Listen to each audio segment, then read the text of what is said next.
Hi guys, welcome back to my YouTube channel. If you don't know me, my name is Eli and I'm a crochet/fiber artist. I sell most of my pieces and patterns over on my Etsy, and I also make free tutorials here on YouTube. In this week's video, we are going to be doing a free pattern on how to make this mini plush bong. This pattern is also available on my Etsy as a written version, which includes 3 different sizes. It includes the mini, which we'll go over in this video. It also includes the medium, and it includes a pattern for a jumbo, which is about 14 to 16 inches tall. For this tutorial, you will need some prior crochet knowledge, including a magic ring and a single crochet. But other than that, I'll be showing you how to do each step of it. And if you're not familiar with those, I do have another video on the basics of crochet, and I suggest you check that out. Other than that, let's get into the video. All right, so let's start off with the supplies that you'll need. First of all, you'll need yarn, of course. You'll need at least one color of a bulky weight 6 yarn. I'll be using this weight 6 chenille, and I'll be using the colors orange and yellow. I'm gonna do the base in orange and then the accents in this yellow. You'll also need a teensy bit of some weight 4 yarn, probably in green. This is the color that I usually go with. You'll need some stuffing, of course. Any type of stuffing will do, or scrap yarn pieces if you don't have stuffing. Then you'll need a pair of scissors, a darning needle, a stitch marker, and a 4.5mm hook. If you're using a bit of a thicker yarn, you may want to size up to a 5mm hook. This yarn is the chenille yarn by Loops and Thread, and I find it's a little bit thinner than some of the bulky weight 6s. If you're using something like Bernat blanket yarn, you'll definitely want to use a 5mm hook. All right, let's start crocheting. So I'm going to start off with my main color. For the first row, we're going to make a magic ring and put 9 single crochet in it. Each row is going to start off with a chain 1 and end with a slip stitch. Neither of these will count as an actual stitch, so just make sure to pay attention to that when you're counting your stitches. All right, I chained 1, so I'm going to go ahead and put my first single crochet in here. Then I'm going to grab my stitch marker and mark off the top of that one. Stitch markers are super helpful, especially when working with fluffy yarn, to make sure you know where your row is starting and ending. Now we can go ahead and put 8 more single crochet in this magic ring. And make sure while you're doing this that you are crocheting over that tail end. So make sure you're crocheting over both pieces of yarn here. That way when we're done the circle, we can pull our end and tighten up our circle.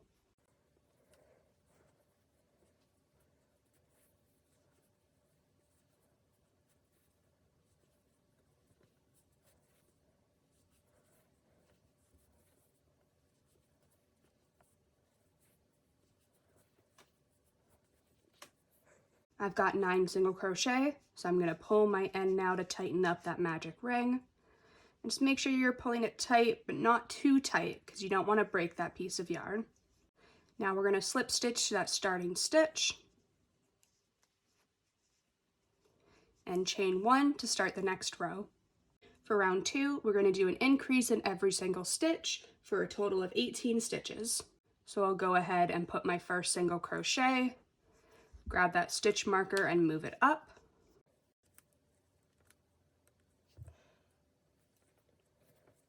And then I'll put my second single crochet in the same stitch to do my first increase.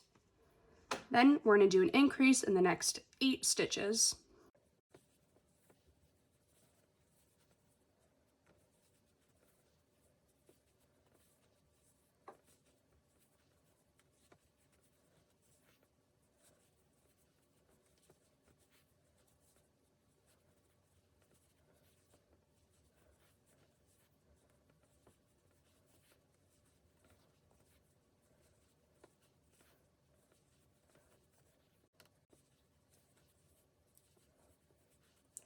I finished my 18th stitch, so I'm going to slip stitch to my first stitch and then chain 1 to start round 3.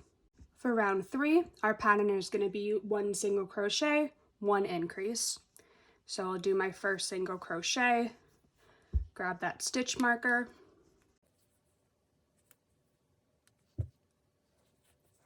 and then do an increase in the next stitch, and repeat this for the entire round. 1 single crochet, 1 increase.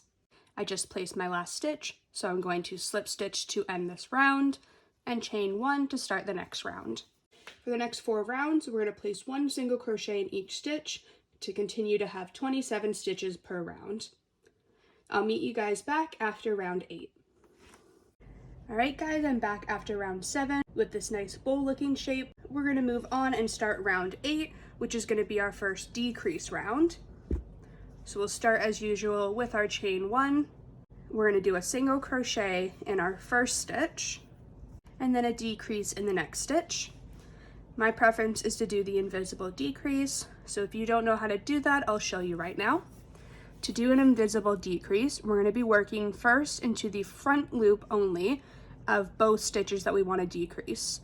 So it's a little difficult to see with the fluffy yarn, but we have our back loops on each stitch and our front loops on each stitch. So in the stitch that we're going to start our decrease in, we're going to go and pick up that front loop only. Then we're going to go right into our second stitch, go down and pick up that front loop as well. So if you can see, we have 2 front loops on our hook, but only the front loops and not the back loops. Then we're going to yarn under and pull through both of our front loops. We now have 2 regular loops on our hook. We're going to yarn over and pull through both, and that completes our invisible decrease.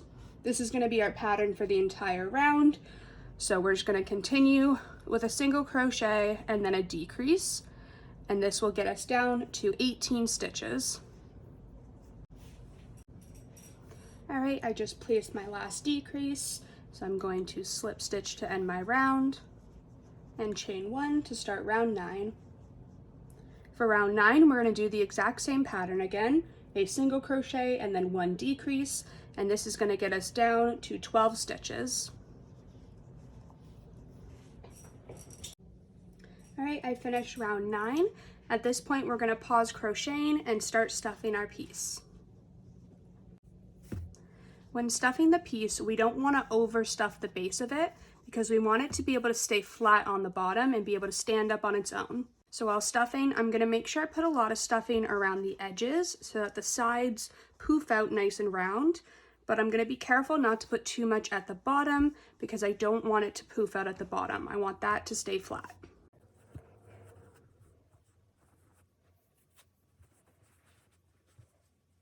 So the base is mostly stuffed, and you can see the bottom of it is fairly flat, so it should be able to stand up on its own. Now we can move on to round 10. We're going to chain 1. For round 10, we're going to be doing a single crochet in the front loops only of each stitch. So same as we did our decrease, we're going to pick up the front loop only of the stitch that we want to go into and complete our single crochet. Don't forget to move that stitch marker up. Then we're going to go ahead and do 11 more single crochet in the front loops only.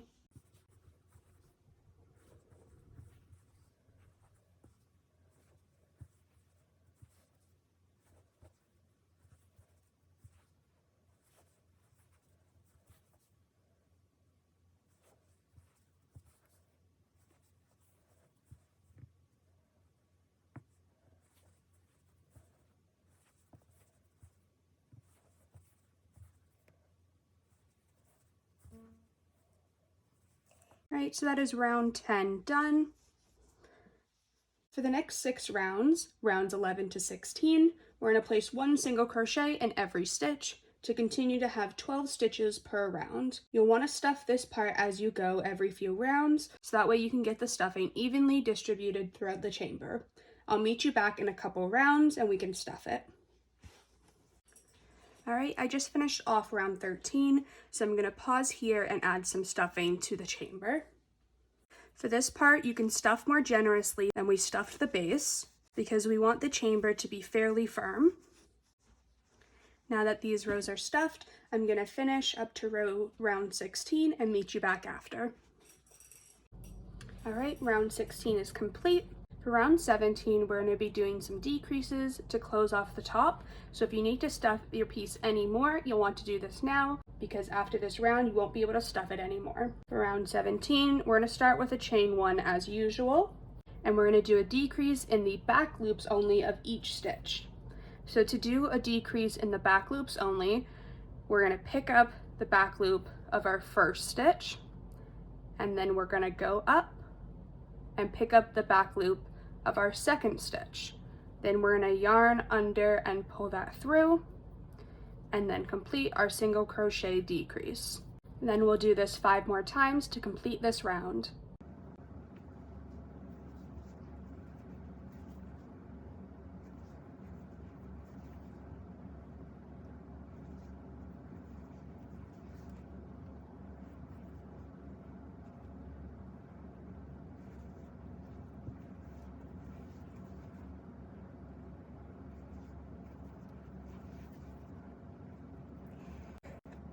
We'll end this row off with a slip stitch as usual, and then we can pull out a big tail and fasten off. At this point, you'll need to grab your darning needle so that way we can stitch the top of this shut. Once your needle is threaded, we're going to go through into every single stitch here to close off the top. So I'm just going to go through each stitch. I'm not going to pull it too tight yet, and just start with going through each stitch.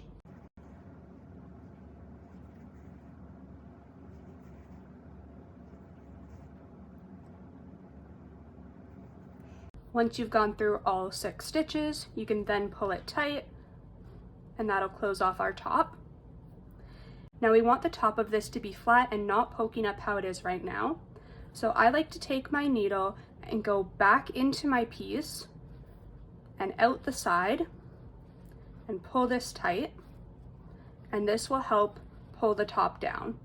If it's still sticking up a little bit, you can see mine's a little bit higher on this side. We're going to go back in through our piece, but not through the same hole. We're going to go through a different spot, back up to the top of our piece, and you can pull that, but don't pull it too tight because we don't want to pull the side of our chamber in.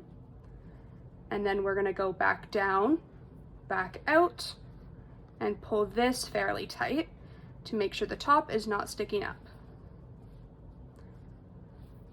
Now that I've done that twice, our top is fairly flat, so I'm going to go put my needle back through the piece, back out near the bottom, pull that out near the bottom, and then we're going to snip this and fix our piece to make sure it's sitting how we want it.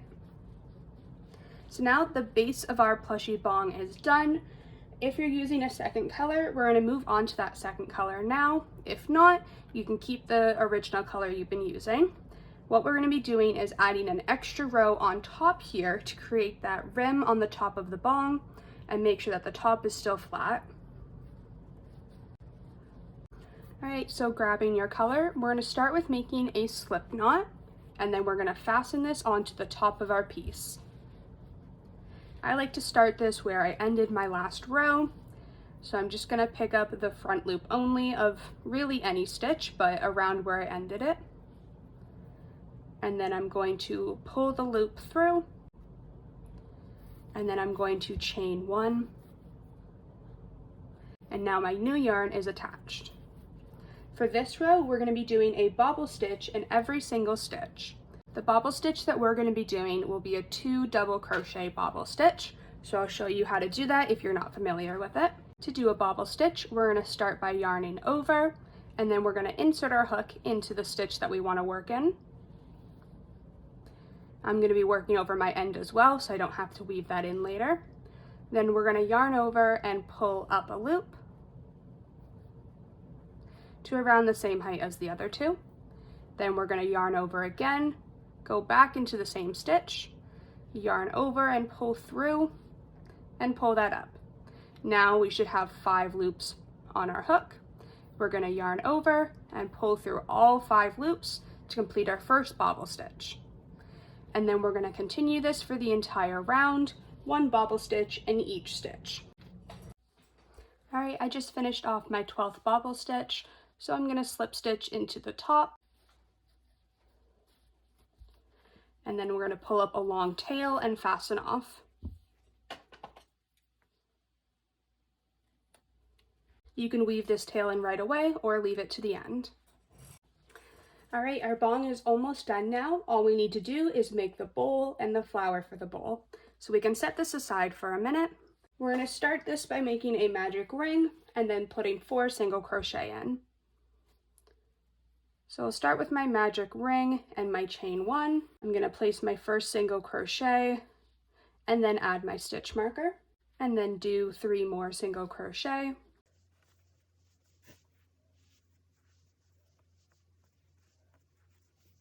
After our 4th single crochet, we're going to pull our tail tight and then slip stitch to our starting stitch. And then for round 2, we're going to do a single crochet, increase, single crochet, increase. So start with our chain 1, single crochet in our first stitch, increase in the next stitch,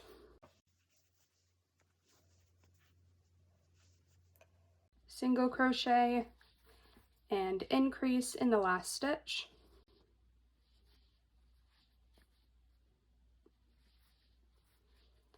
And then slip stitch to our starting stitch. Then we're going to pull up a long tail and fasten off. So now we have this tiny little bowl piece, which is the perfect size for our tiny little bong. We can weave in our one end, and then I'm going to pull the other end out the bottom because we're going to use that to fasten it onto our actual piece. So I'm just going to grab my darning needle again and thread the needle. And then I'm just going to weave this first end in.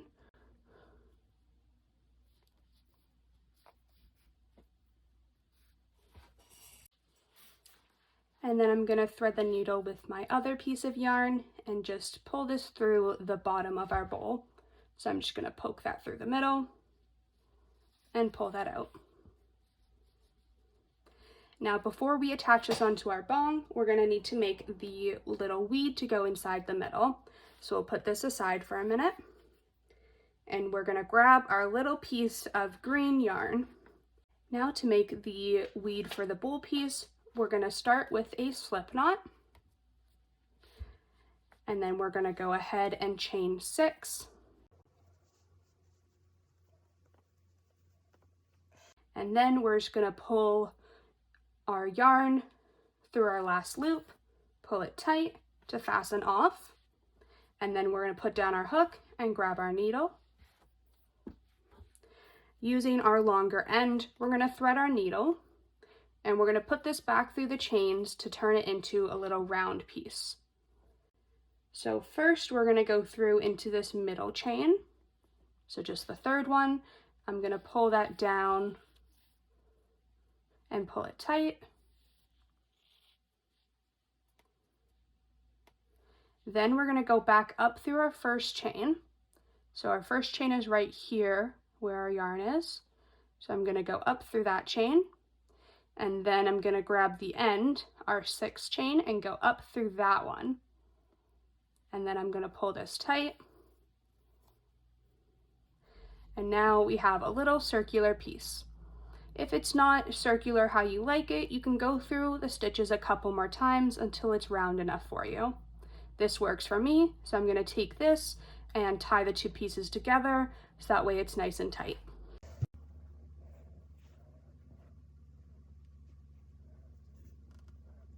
Now we need to attach this to our bowl piece. So I'm going to grab my bowl, and with my needle still threaded, I'm going to take the one end and poke it right down through the center and pull that out. Then I'm going to grab my other end, thread this needle, and I'm going to go into one of the chains on the opposite ends and then go back down through the center and pull that tight. And this is going to put our piece of weed in our bowl. So I'm going to pull that and then just fix the piece so it's sitting how I like.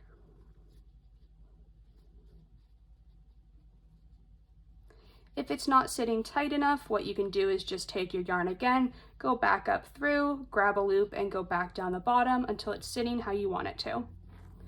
Now I'm just going to take these two ends and tie this nice and tight.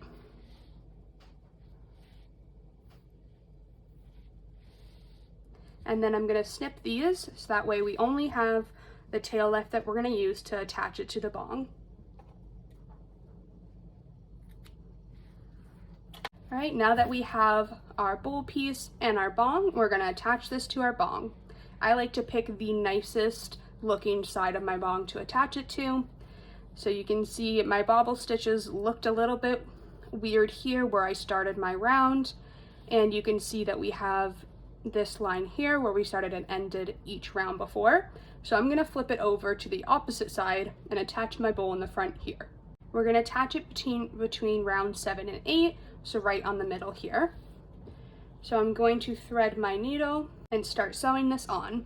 I don't have a great method for this. I really just put my needle in and weave it through as many times as I need until it's nice and tight. And I'm just going to repeat this until it's as tight as I want it to be.